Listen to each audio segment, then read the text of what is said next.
Salut les petits loups! Alors, la raison de ma présence sur YouTube est de garder le contact avec mon groupe d'amis ovésiens. Donc OVS, c'est acronyme de On va sortir. La qualité de la vidéo et le son ne seront peut-être pas au rendez-vous. Enfin bon, à un moment donné, j'allais dire que ça fait un mois que je mûris le projet. La perfection n'étant pas de ce monde, je me lance. Voilà. Je veux dire, il faut bien débuter un jour, donc je le fais. Alors, n'étant pas un pro, j'ai une tablette de pompe. Voilà, vous voudrez bien m'excuser, mais c'est ma première. Donc j'ai commandé du matériel sur Amazon. Tout le matériel n'est pas arrivé, donc j'allais dire que on fera avec, hein. Voilà, donc alors je ne ferai pas une vidéo dans l'ordre tel que je la ferai sur une sortie OBS, bien évidemment. Je ferai des modules en fonction de la demande qui me sera faite sur OBS, puisque bon, je m'adresse en priorité et en premier à mes amis d'OBS. Après, bon, si on me demande de faire des vidéos sur quelque chose en particulier, eh bien oui, pourquoi pas, hein, c'est bien évident.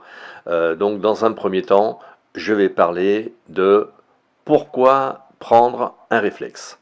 Alors, on prend un réflexe tout simplement parce qu'il y a beaucoup d'avantages à avoir un réflexe qui nous permet d'avoir une visée telle que ça sera enregistré par le capteur.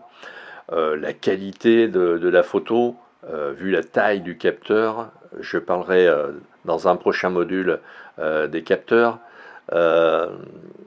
Donc, le pourquoi du réflexe. Alors, il y a des inconvénients, il y a des avantages. Je vais parler d'abord des inconvénients, comme ça on évacue.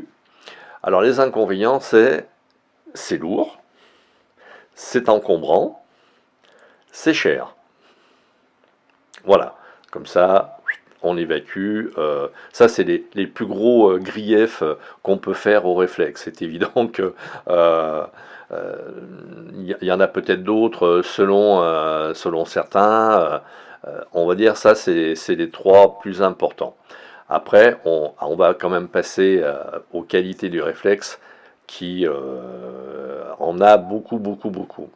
Alors, alors d'abord on va commencer par rapport, on va faire le pendant de c'est cher. Alors c'est cher oui et non, vous pouvez avoir des occasions qui valent la peine.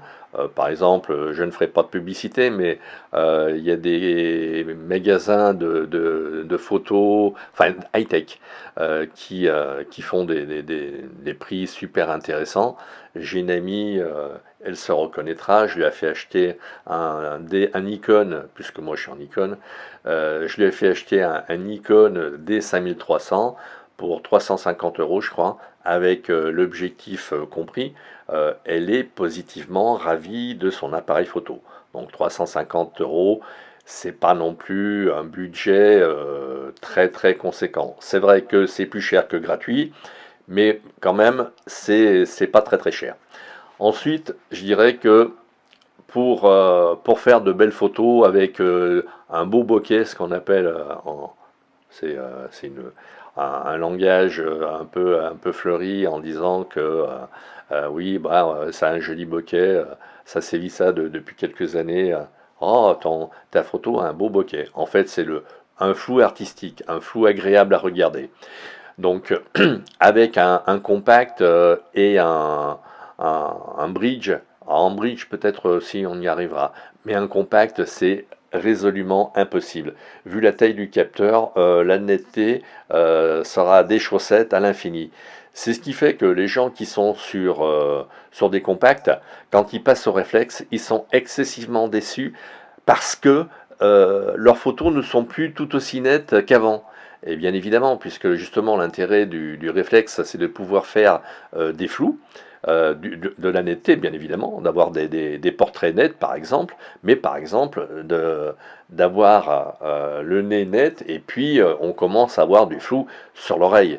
C'est ça l'intérêt. C'est ma première. Donc j'ai commandé du matériel sur Amazon. Tout le matériel n'est pas arrivé, donc j'allais dire que on fera avec, hein. Voilà. Donc alors je ne ferai pas une vidéo dans l'ordre tel que je la ferai sur une sortie OBS, bien évidemment. Euh, je ferai des modules en fonction de la demande qui me sera faite sur OBS, puisque bon, je m'adresse en priorité et en premier à mes amis d'OBS. Après, bon, si on me demande de faire des vidéos sur quelque chose en particulier, eh bien oui, pourquoi pas, hein, c'est bien évident. Donc, dans un premier temps, je vais parler de pourquoi prendre un réflexe. Alors, on prend un réflexe tout simplement parce qu'il y a beaucoup d'avantages à avoir un réflexe qui nous permet d'avoir une visée telle que ça sera enregistré par le capteur. La qualité de la photo, vu la taille du capteur, je parlerai dans un prochain module des capteurs.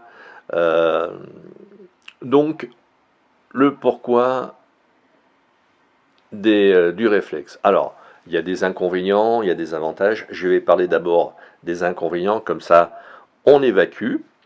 Alors les inconvénients, c'est lourd, c'est encombrant, c'est cher. Voilà, comme ça on évacue. Ça, c'est les plus gros griefs qu'on peut faire au réflexe. C'est évident que y en a peut-être d'autres selon certains. On va dire ça, c'est les trois plus importants. Après, on va quand même passer aux qualités du réflexe qui en a beaucoup, beaucoup, beaucoup. Alors, alors d'abord, on va commencer par rapport, on va faire le pendant de c'est cher. Alors c'est cher, oui et non. Vous pouvez avoir des occasions qui valent la peine. Par exemple, je ne ferai pas de publicité, mais il y a des magasins de photos, enfin high-tech, qui font des prix super intéressants. J'ai une amie, elle se reconnaîtra, je lui ai fait acheter un Nikon, puisque moi je suis en Nikon. Je lui ai fait acheter un Nikon D5300 pour 350 euros, je crois, avec l'objectif compris. Elle est positivement ravie de son appareil photo. Donc 350 euros, c'est pas non plus un budget très très conséquent. C'est vrai que c'est plus cher que gratuit, mais quand même, c'est pas très très cher. Ensuite, je dirais que pour faire de belles photos avec un beau bokeh, ce qu'on appelle, c'est un langage un peu fleuri en disant que oui, bah, c'est un joli bokeh, ça sévit ça depuis quelques années. Oh, ta photo a un beau bokeh. En fait, c'est un flou artistique, un flou agréable à regarder. Donc, avec un compact et un bridge, en bridge peut-être aussi on y arrivera, mais un compact c'est résolument impossible. Vu la taille du capteur, la netteté sera des chaussettes à l'infini. C'est ce qui fait que les gens qui sont sur des compacts, quand ils passent au réflexe, ils sont excessivement déçus parce que leurs photos ne sont plus tout aussi nettes qu'avant.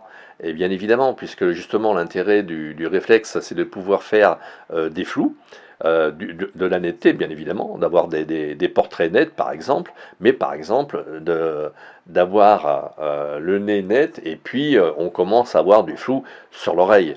C'est ça l'intérêt. D'ailleurs, plus le capteur est important, et plus le flou est progressif. C'est pour ça que les appareils moyen format valent une petite fortune, parce que bon, le capteur est super grand, 3 fois plus grand à peu près qu'un 24-36, plein format, full frame. Mais il y a aussi des raisons historiques. Donc, avec un 24-36, donc un appareil plein format, on arrive à avoir une gradation progressive dans le flou. Autre avantage, on cadre exactement ce que l'on a avec un plein format. Alors avec un APS-C, c'est moins vrai. Il y a un petit décalage par rapport à la vision normale. Alors de suite, rectifions un mythe ou un mauvais, comment dirais-je, une mauvaise interprétation. L'œil naturel, c'est avec un 43 mm. Pourquoi 43? En fait, c'est la diagonale de 24-36. Donc le vrai objectif standard, si tant est que on puisse dire que le 50 n'est pas un standard, le standard, normalement, ce serait 42,5 exactement. Donc c'est la diagonale de 24-36. Ce qui fait qu'avec un 43, on aurait à peu près la même vision qu'avec l'œil normal sans passer par l'appareil photo. Donc le gros avantage des réflexes, c'est qu'on peut actuellement changer d'objectif. On n'est pas contraint ou astreint à utiliser un objectif donné. On peut très bien utiliser toute une kyrielle de logiciels et sans aucun problème. Ensuite, les gros avantages, c'est que avec les capteurs actuels, on va bien au-delà de l'amplitude acceptée, par exemple pour les films argentiques. Il y a des nostalgiques de l'argentique. Oui, bah écoutez, je suis désolé, mais bon, déjà quand on était en 6 mégapixels, ça équivalait à une pellicule argentique. Maintenant qu'on en est à des 12-24 mégapixels, avec les capteurs actuels, on a largement dépassé les capacités de la pellicule argentique. Ça, qu'on se le dise, point. Voilà. Donc, on va dire, on va se quitter sur ces quelques mots. Je prépare d'autres modules. J'espère que vous me mettrez des petits pouces pour m'encourager. Et puis, ben, je vous dis à très vite.